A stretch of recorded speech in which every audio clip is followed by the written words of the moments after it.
Dans la vidéo d'aujourd'hui, je vais partager avec vous une opportunité de business secrète. En revanche, qui demande un certain financement. Pour ceux d'entre vous qui ont un peu d'argent et ne savent pas forcément quoi en faire, cette vidéo va vous donner la possibilité de découvrir une niche cachée. Je dis cachée parce qu'en fait, je l'ai découverte au travers de différentes visites d'usines industrielles ici au pays.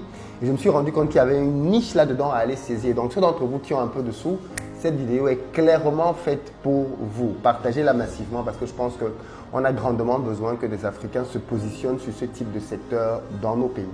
D'ailleurs, avant de démarrer cette vidéo, j'ai une bonne nouvelle pour nos amis d'Afrique de l'Ouest.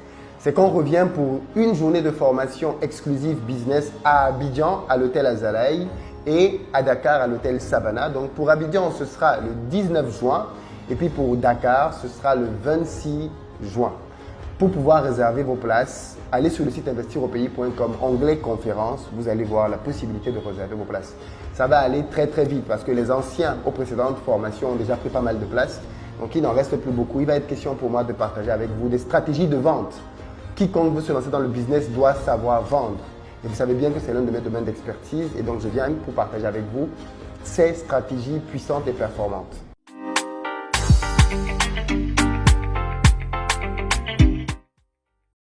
Salut à toi, bienvenue sur ma chaîne, moi c'est Philippe Simo et ici je te parle d'entrepreneuriat, d'investissement parce que je suis convaincu que c'est avec ces deux piliers là qu'on va développer notre communauté et notre continent. Donc si toi aussi tu veux faire partie de cette belle aventure, une chose à faire, abonne-toi à cette chaîne, assure-toi de ne rater aucune de nos vidéos et pour ça, active la cloche des notifications parce qu'ici, on partage quotidiennement des secrets, des astuces business et surtout, on fait intervenir des entrepreneurs pour nous partager les secrets de leur réussite. Donc, si tu veux bénéficier de tout ça, abonne-toi et assure-toi bien évidemment avec la cloche que tu ne rates rien du tout. L'Afrique a raté la révolution industrielle et ça, on le sait tous. Aujourd'hui, quand on veut construire une quelconque forme d'industrie, quand on veut construire un quelconque type de société, on a besoin bien souvent de machines. On est d'accord là-dessus. Même dans les services, on a besoin d'ordinateurs. On a toujours besoin de machines. Et il se trouve que la révolution industrielle est la révolution pendant laquelle les autres continents, européens et depuis peu asiatiques, américains aussi, avec l'Amérique du Nord, ont maîtrisé les techniques et la technologie leur permettant de pouvoir fabriquer des machines. Et donc aujourd'hui, en Afrique, on ne sait pas le faire ou alors on le fait de manière rudimentaire. Or, on est tous d'accord que le développement du continent africain passera par une révolution industrielle. On ne peut pas se développer si on ne fabrique pas nous-mêmes nos machines. On ne peut pas se développer si on n'acquiert pas cette technologie-là. Or, comment faire pour acquérir cette technologie?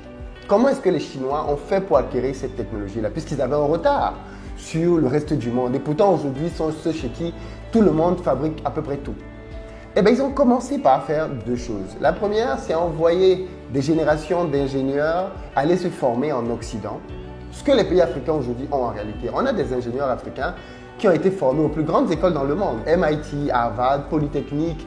On a des ingénieurs africains qui sont passés par ces écoles et donc qui ont la formation.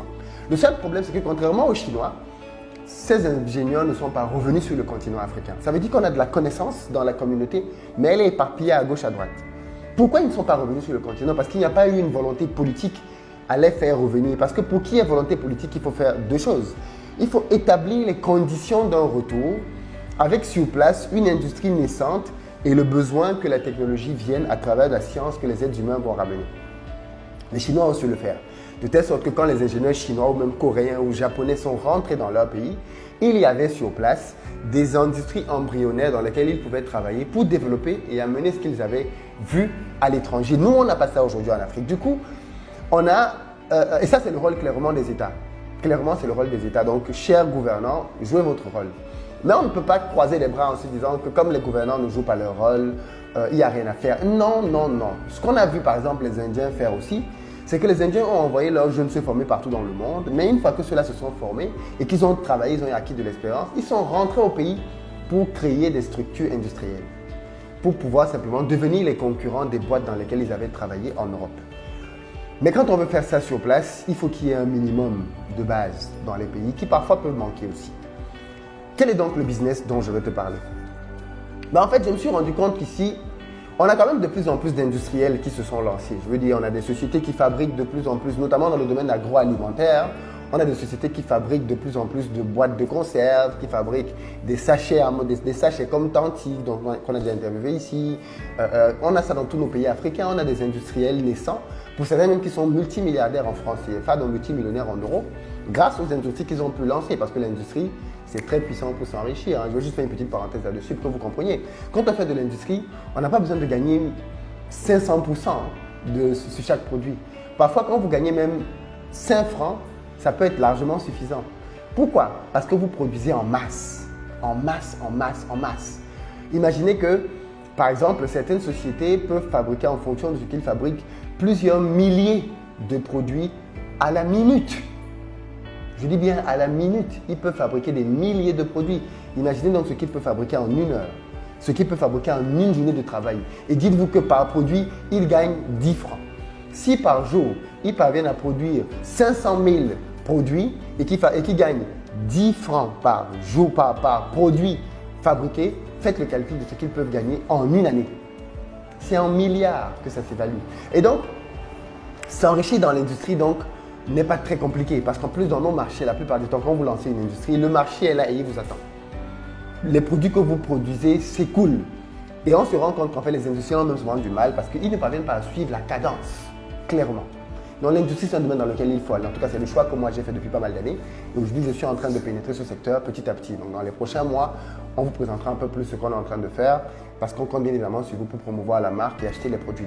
Mais l'essentiel des industriels ici rencontre un problème majeur.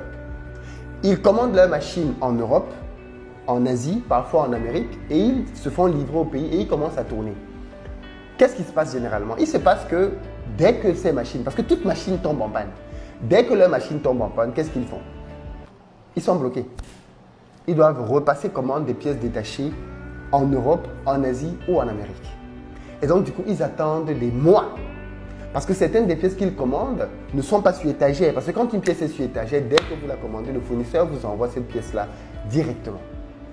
Par contre, il y a des pièces qui, quand vous les commandez, elles doivent être fabriquées. Vous devez attendre 45 jours, 60 jours, 90 jours, parfois même 6 mois pour que le fournisseur fabrique votre pièce. Parce que n'oubliez pas, le fournisseur n'a pas intérêt à aller fabriquer une seule pièce. Je veux dire, il a un dispositif industriel et pour lui, venir fabriquer une seule pièce, ça ne l'intéresse pas. Donc du coup, il va se voir attendre qu'il ait 3, 4, 5 commandes de cette pièce-là pour fabriquer la vôtre. Et donc du coup, il y a donc un problème au niveau des pièces détachées industrielles. Et ici, je me suis rendu compte que ce marché-là était vierge.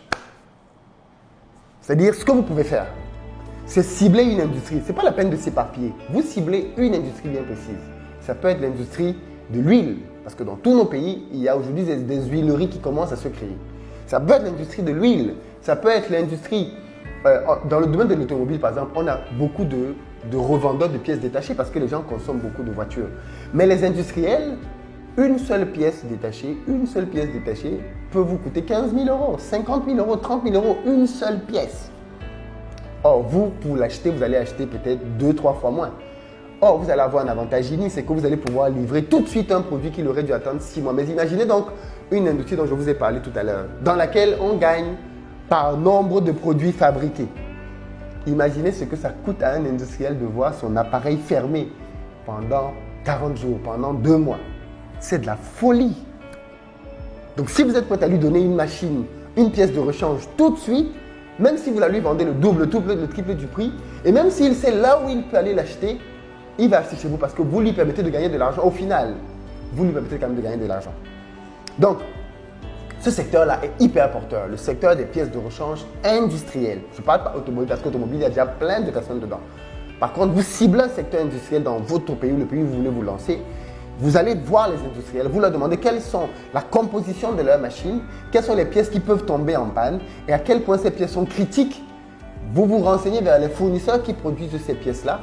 Vous faites commander un certain stock pour pouvoir avoir en permanence au pays cette pièce-là. Vous allez voir tous les industriels, vous leur dites désormais, nous on fabrique vos pièces. On ne fabrique pas, on a vos pièces en stock. Alors oui, vous allez mobiliser de l'argent, on est d'accord. Mais chaque fois que vous allez vendre une pièce, vous allez récupérer grandement de l'argent que vous avez laissé stocker pendant un certain moment. C'est un business florissant parce que je pense que Tout comme avec les voitures, aujourd'hui, vous voyez qu'on a beaucoup de personnes qui vendent des pièces détachées. Pareil avec ce secteur-là. Je pense qu'avec les années à venir, ceux qui vont s'investir là-dedans vont gagner pas mal de sous. Dites-moi dans les commentaires ce que vous en pensez. Quel secteur vous pensez qu'il faut cibler en priorité dans le pays dans lequel vous voulez partir? Et je pense que si vous n'avez pas les moyens de le faire seul, mettez-vous à 2 ou à 3. Et clairement, ça, c'est le type de business que la diaspora peut faire facilement. Parce qu'au pays, les gens peuvent avoir le blocage des visas pour voyager. Mais la diaspora voyage là où elle veut. La diaspora va partout dans le monde entier. Donc, la diaspora peut se rendre utile au travers de ce type de business aussi. Pensez-y les frères, pensez-y les sœurs. Vous pouvez aller en Turquie pour l'Europe. Vous pouvez aller en Chine pour l'Asie. En Amérique du Nord, c'est généralement un peu plus cher. Voilà, donc dites-moi un peu ce que vous en pensez dans les commentaires et partagez la vidéo, ça peut aider quelqu'un. Ciao!